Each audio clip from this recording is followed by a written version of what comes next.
जब तक आप अनुशासित नहीं होंगे, देखो बच्ची खड़ी है आपके बीच में, क्या कर रहे हो आप लोग यार? ये सिखाया मैंने तुमको?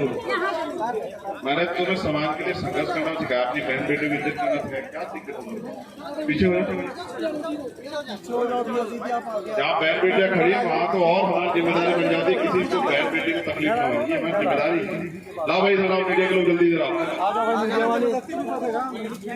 और लोग पीछे हो जाओ भाई मीडिया से, जल्दी जल्दी, समय कम है, काम ज्यादा जल्दी। धन्यवाद। कौन कीजिएगा? चलो अब आप एक मिनट भाई भीड़ में से ना। जानकी चौबा लोकसभा में प्रथम आगमन था आपका चुनाव को लेकर, क्या कुछ रहा कार्यक्रम? इस मिट्टी से मेरा बहुत गहरा रिश्ता है। 2024 में मैं खुद लोकसभा का चुनाव लड़ा हूँ, लेकिन 84 में यहाँ से माननीय काशीराम साहब चुनाव लड़े।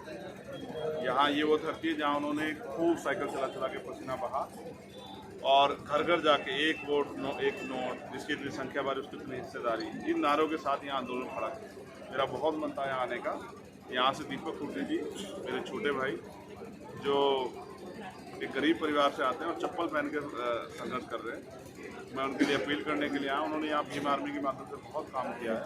मैं यहाँ की जनता से, महान जनता से अपील करता हूँ कि वो मान्यवर काशीराम साहब और बाबा साहब अम्बेडकर के सपने थे लोकतंत्र में कि गरीब के बेटे को मौका मिले, रानी का बेटा राजा ना मिले बने, काम करने वाले लोगों को मौका मिले। उस बात सिद्धांत को अपनाते हुए एक एक वोट जो है दीपक खुर्टे जी को देके केंद्रीय इंसान को कामयाब बनाए। मैं यहाँ की जनता से अपील करता हूँ। भाजपा कांग्रेस लगातार संविधान को लेकर आक्षेप लेकर जो आरोप लगा रहे हो, ठीक है, वो अपना मिला जुला गेम खेल रहे हैं, मुझे उनसे कोई ज़्यादा परेशानी नहीं। हम तो अपने लोगों को तैयार कर रहे हैं। ये दलित, पिछड़ा, आदिवासी और मुस्लिम और जो अन्य जो बहुजन समाज है तैयार हो जाएगा। देखो वोट की ताकत हमें जो है ना वो कुर्सी पे बैठने के लिए दी है, पिछलक्कू बनने के लिए नहीं दी बाबा साहब। हम पिछलक्कू नहीं बनेंगे, हम कुर्सी बैठ के जब हम पढ़ लिख चुके हैं तो पॉलिसी खुद ही बना सकते हैं, तो हम किसी के भरोसे क्यों रहें। इसलिए मैंने यहाँ की जनता से अपील की कि दुर्ग में और दुर्ग लोकसभा में और रायपुर लोकसभा में हमारे प्रत्याशी है जिनका चुनाव निशान है पार्टी का केतली, तो केतली को वोट करके अपने व्यक्ति को मौका दें। सर कितने सीटों पर प्रत्याशी उतारे हैं? मैं तो मुझे 3 दिन पहले सूचना मिली कि मुझे जाना, मैं पार्टी का एक सामान्य कार्यकर्ता हूँ, आदेश हुआ मैं यहाँ आ गया। अभी जहाँ तक मेरी जानकारी 3 प्रत्याशी हमारे यहाँ लड़ रहे हैं, एक दुर्ग में और एक रायपुर लोकसभा में, एक दुर्ग लोकसभा में, रायपुर और जांजगीर चांपा में। सर भारत में कितने प्रत्याशी? पूरे भारत की, मैंने कहा ना स्टेट की रिस्पॉन्सिबिलिटी है। मैं हमारे यहाँ तानाशाही नहीं है कि हमने ऊपर से कुछ कह दिया। जो स्टेट कर रहा है, जो स्टेट चाहता है, स्टेट जिसको मौका देना चाहता है, उन्हीं के आधार पर हम लोग कर रहे हैं। अभी मेरे दौरे जो हैं महाराष्ट्र में और झारखंड और बिहार में भी हैं, वहाँ भी पार्टी प्रत्याशी लड़ रहे हैं। तो जब मैं वहाँ जाऊँगा तभी कंफर्म कर पाऊँगा। अभी तो मेरे पे यही डाटा है कि मुझे यहाँ के स्थानीय मुद्दों को भी और यहाँ अपनी टीम को तैयार करना है कि वो लोकसभा को मजबूत कराए। हाँ सर, जिस प्रकार आपका चुनाव चिन्ह केतली है, नरेंद्र मोदी के साथ भी जनता देख रही है, क्या कुछ कहना चाहिए? हाँ सर, जिस प्रकार आपका चुनाव चिन्ह केतली है और आम जनता भी नरेंद्र मोदी के साथ केतली को देख रही है, क्या कुछ कहना चाहिए? आम जनता तो बेवकूफ़ नहीं है, किस तरह से मोदी जी ने चाय करके जो है देश बेच दिया तो सबको दिख रहा है। लेकिन फिर मैं आपसे ये कह रहा हूँ कि 10 साल का मोदी जी कार्यकाल देखा, उससे पहली सरकारों का कार्यकाल देखा, तो हम तो ठगे गए, हम तो लूटे हैं, हमारे अधिकारों पर तो डाका पड़ा। आज भी 75 साल बाद कौन सी सुख सुविधाएं हैं? ना खाने को अच्छा रोटी, ना पहनने को अच्छे कपड़े, ना पीने को साफ पानी, ना अच्छी छत। तो आज़ादी के बाद हमें मिला क्या है? आदमी जानवर पालता है उसके बारे में सोचता, हमें तो जानवर भी नहीं माना गया। इसीलिए तमाम पार्टियों को रहते बाबा साहब अम्बेडकर ने अपनी पार्टी बनाई जिसके जरिए वो अपने लोगों को कुर्सी बिठा के पॉलिसी बना के उनका भला कर सके। ये हमें झूठन तो दे सकते हैं लेकिन हमें इज्जत और सम्मान की जिंदगी नहीं देते, इसलिए हम अपने भरोसे लड़ेंगे।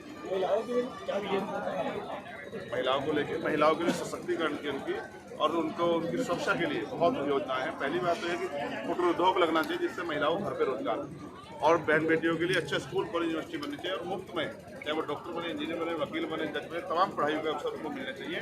और बेटियों के लिए शादी के समय सरकार की तरफ से मदद की योजना होनी चाहिए जिससे कि किसी पिता पे भार ना पड़े। और अच्छे स्कूल, अच्छे कॉलेज के साथ साथ जो है और जो यातायात की सेवा है उनमें भी बेटियों को, पढ़ने वाली बेटियों को मौका मिलना चाहिए।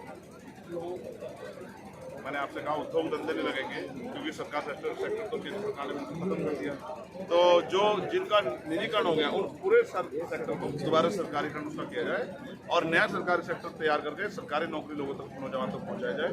उसके बाद प्राइवेट सेक्टर जिनको नहीं रोजगार मिले उनको प्राइवेट सेक्टर और लोन के जरिए उनको उनके पैरों पर खड़ा किया है, क्योंकि हर आदमी टैक्स देता है लेकिन उनको उसके टैक्स देने के बाद क्या मिलता है ये सरकार की जिम्मेदारी। अब जाए हम पार्लियामेंट जाकर पूछेंगे, देश की आम जनता के लिए सारे सवाल करेंगे। सर, जिस प्रकार भारत के पूरे युवा आपके विचारधारा को लेकर आगे बढ़ना चाह रहे हैं, आपके साथ में हैं, और जिस प्रकार शासन प्रशासन उनको टारगेट कर इस संबंध में क्या कुछ कहना चाहिए? इसलिए हम राजनीतिक ताकत बना रहे हैं कि जो शासन प्रशासन आज हमारे लोग टारगेट कर रहा है, कल हमारे लोगों को सलाम करे, उनको सल्यूट करे और उनकी सुरक्षा का ख्याल रखें।